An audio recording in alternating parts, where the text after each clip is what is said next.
10 avril 1941.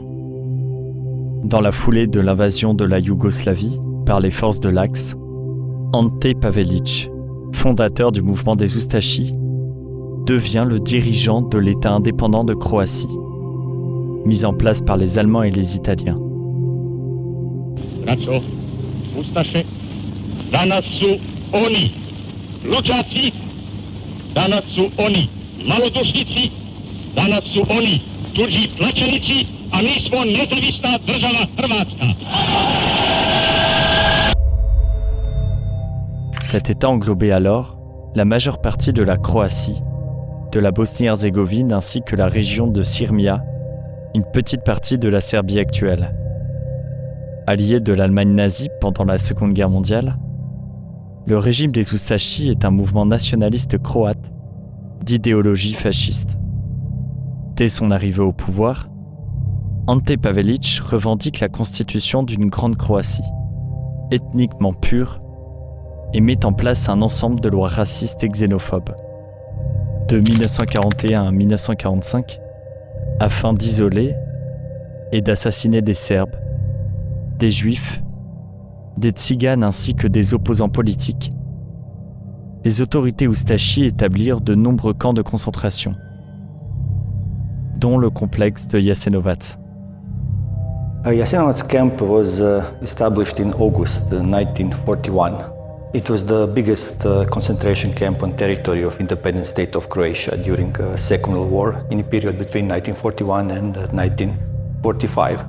So when Ustasha came to power in Croatia in April 1941, so this independent state of Croatia was established as a ally country of the Nazi Germany and fascist Italy.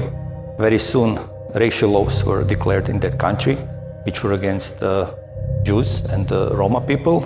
And also in the ideology of the Ustasha movement, they considered Serbs as their main enemies. So these three ethnic groups were discriminated and arrested and deported to the camp. And also political prisoners, so Croats, Bosnian Muslims who opposed to this Ustasha regime were also arrested and deported to the camp. Surnommé le Auschwitz des Balkans, le camp de Jasenovac est situé au confluent des rivières Una et Save, à 120 km au sud-est de Zagreb. Cette localisation n'a pas été choisie au hasard. The reason why the biggest camp was established here in the area of the village Jasenovac was that this area was surrounded with rivers and swamps, so it was more easier to Ustasha Guard to keep this area under control. It was more difficult for the prisoners to escape from the camp. Also, second reason, there is a section of railway that goes to the village, so it was possible to deport prisoners very close to the entrance of the camp. And third reason was that before Second World War, a local family from the village, Bačić family, had some industry buildings in this area.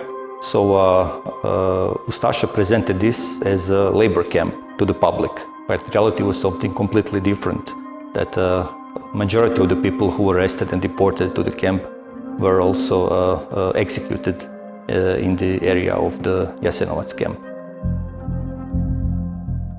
Troisième plus grand camp de concentration d'Europe, Jasenovac est un vaste complexe de la mort constitué de 5 camps. Les deux premiers sites, Krapje et Brodica, ont commencé à fonctionner à la fin du mois d'août 1941. Les premiers groupes de Serbes et de Juifs y sont déportés. Cependant, les camps 1 et 2 furent inondés par une crue à l'automne 1941, ce qui entraîna leur abandon et au transfert de leurs détenus vers les camps 3, 4 et 5 à la mi-novembre 1941, à l'exception des malades et des invalides qui sont exécutés sur place. And connected also with this main camp, Jasenovac, is the site just across the river Sava, which is now on territory of Bosnia and Herzegovina, called Donja Gradina. And this is basically the killing fields of the camp. So the prisoners were deported on the other side of the river. So this is the place where most of the executions took place. Le camp de Jasenovac a été construit sous le modèle allemand après la visite en 1941 de celui de Sachsenhausen près de Berlin en Allemagne. Géré directement par les miliciens oustachis et non pas par les nazis, les conditions de détention au camp de Jasenovac étaient épouvantables. Jasenovac camp was the site where there was forced labor of the prisoners in the factories that were also inside the camp. Also, what we know from the testimonies of the survivors, there was not much food inside the camp, and that was also a way of torturing prisoners by forcing them into this hard labor and not giving them enough food. So this is also the reason why diseases spread among the prisoners in the camp.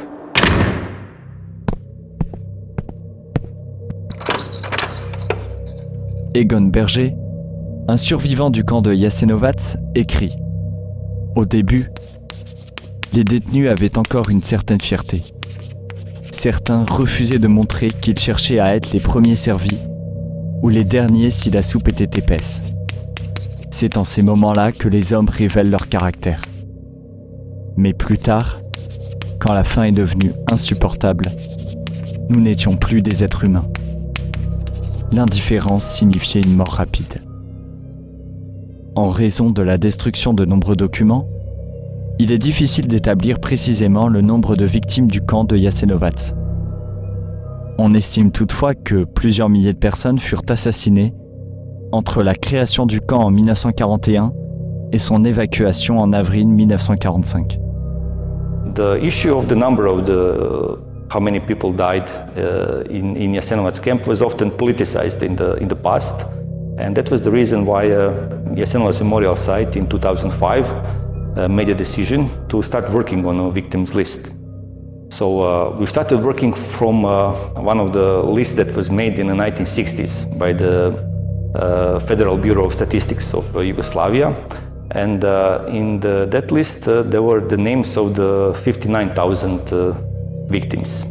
And through the research in the archives in Croatia, Serbia, Bosnia and Herzegovina, through the also research in different museums, contacts with survivors and families of the victims, and also trying to find out as many as possible local lists of victims for any particular towns and municipalities. So far in victims list that is also available on our website, we have the names and informations for a little bit more than 83,000 names of the victims. So most of them, they were Serbs, more than 47,000. About 16,000 Roma prisoners were killed, 13,000 Jewish prisoners, about 4,000 Croats, about 1,000 Bosnian Muslims, and in lower numbers members of the other ethnic groups. And we also have to emphasize that original documentations from the Jasenovac camp was destroyed by the Ustasha on two occasions, once in 1943 and the second time at the end of the war in 1945. So it's difficult to find the original documentation from the camp. And we also know that this number is not a total number. It's just impossible to find all the names of the victims. So the number is probably a little bit higher than this 83,000 that we have currently in our victims list. So the research is still going on, and hopefully we can make it as accurate as it possible.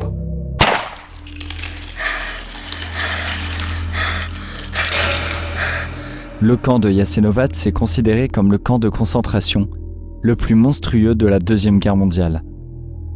Des témoins racontent comment les prisonniers étaient tués par épuisement au travail, faim, pendaison, comment des groupes entiers étaient massacrés à coups de masse sur la tête, ou égorgés par un poignard incurvé, mis au point par les bourreaux oustachis. En 1942, au moment de la solution finale nazie, un four crématoire en briques a été construit par l'un des commandants du camp, Dominique Pizzili. A difference between this Jasenovac camp that was operated by the Ustasha government and the camps that existed in the Nazi Germany was the fact that there were no gas chambers in Jasenovac camp.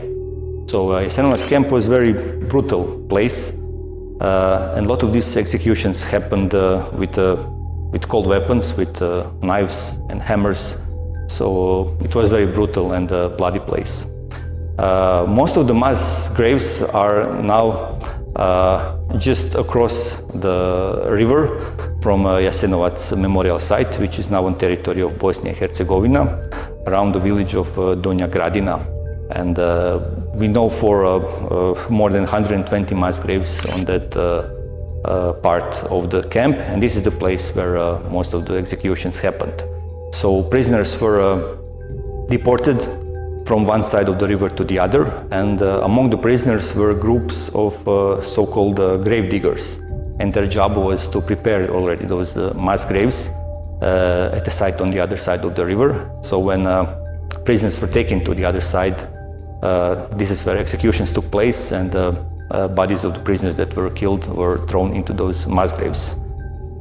Second largest site where also we have a large number of the mass graves is the site of the village of Uštica, where a camp for the Roma was established in 1942, and we know for at least 21 mass graves that are on that site as well.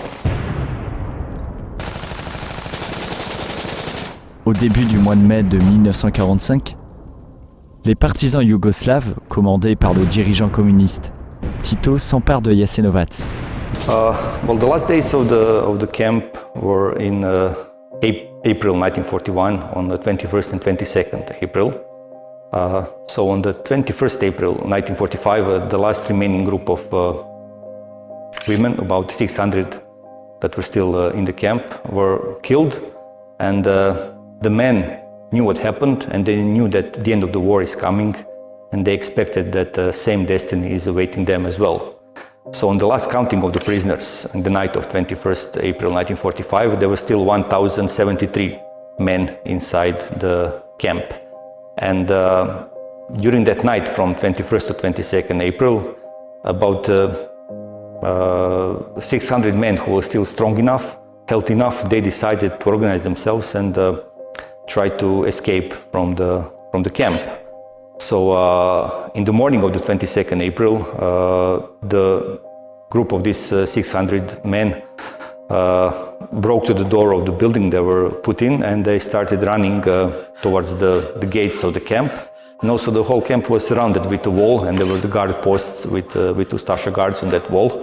So when they saw this large group of men trying to escape, they started shooting, they opened fire, and out of these 600 men, 91 managed to escape and survive. And also in the center of the village, Jasenovac, there was one smaller part of the camp. There was about 150 prisoners there, and they heard shooting from the main camp, and they didn't know exactly what was happening, but they assumed it was some kind of a breakout attempt. And in the evening of the same day, 22nd April, they also tried to escape from this part of the camp. And the whole village was surrounded with bunkers, with barbed wire, so it was difficult to escape. So out of this group of about 150 prisoners, 12 managed to escape and survive. So this is the reason why this date, 22nd April, is chosen of the date of the annual commemorations that happen here in Jasenovac. As for the Ustasha, they tried to destroy the evidence of the camp, so they put bombs and mines in the buildings of the camp, and before they retreated from Jasenovac, basically they destroyed the camp itself, and it was the camp was mostly destroyed at the end of the war.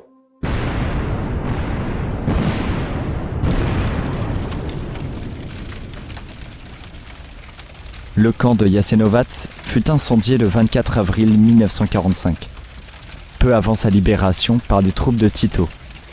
Les bourreaux du camp ont tenté de fuir, mais l'histoire les a rattrapés. As for some of the commanders of the camp, they tried to escape from the country and find some kind of refuge in some other country. The man that was most responsible for these mass killings in the camp for the Holocaust and the genocide, called Vjekoslav Luburić, he was a commander of all camps on territory of independent state of Croatia. So he managed to escape from the country and he ended up in Spain, and he lived there until 1960s, and in 1969 he was killed by the Yugoslav Secret Service. As for some of the other commanders like Ljubo Miloš or Ante Vrban, they were in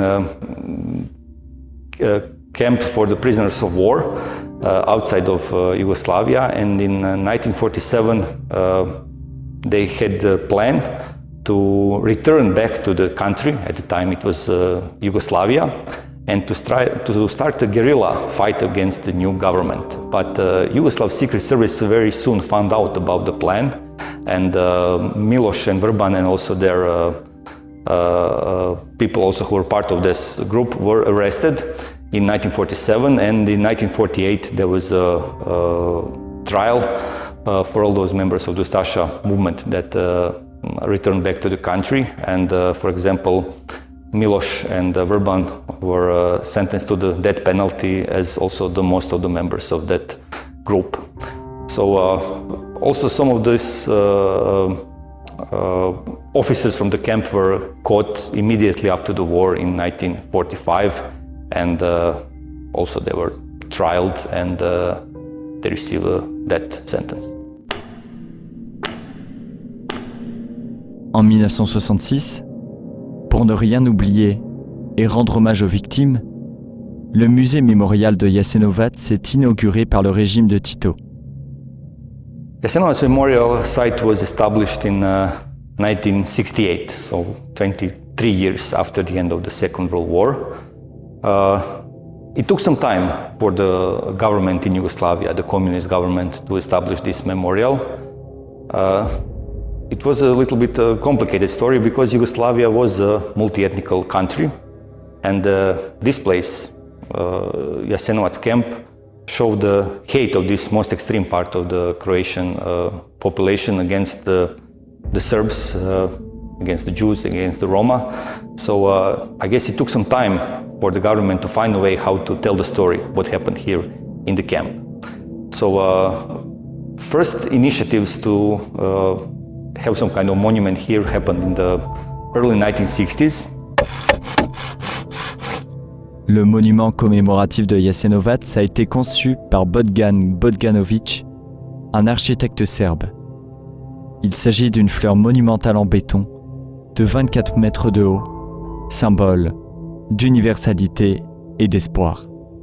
And the idea from this architect from Belgrade, Serbia, Bogdan Bogdanović, was accepted that a monument in the shape of the flower should be built here. Idea from Bogdanović was that monument should represent all the victims of the camp, so Serbs, Jews, Roma, Croats, also other ethnicities. So that's why he chose this symbolism of the flower, which is not any particular national or religious symbol. And that's why he wanted it to be kind of symbol for all the victims, and at the same time he wanted it also to be kind of symbol of hope from this terrible and tragical place. So construction of the monument started in 1964, and the monument was officially opened in 1966, in July 1966. And 2 years later, memorial site was established in 1968 with the Memorial Museum. Of course, the idea of the memorial site was that first memorial site should remember and keep the legacy of the victims that were killed here. So Serbs, Jews, Roma prisoners, political prisoners that were imprisoned here and also killed during the period of the Second World War. And also our mission today is education of the young people, school groups, student groups, and we also have temporary exhibitions, traveling exhibitions, books that we publish about the history of the camp and about the prisoners and their stories. So these are the kind of the main ideas and the main missions what Jasenovac Memorial Site has.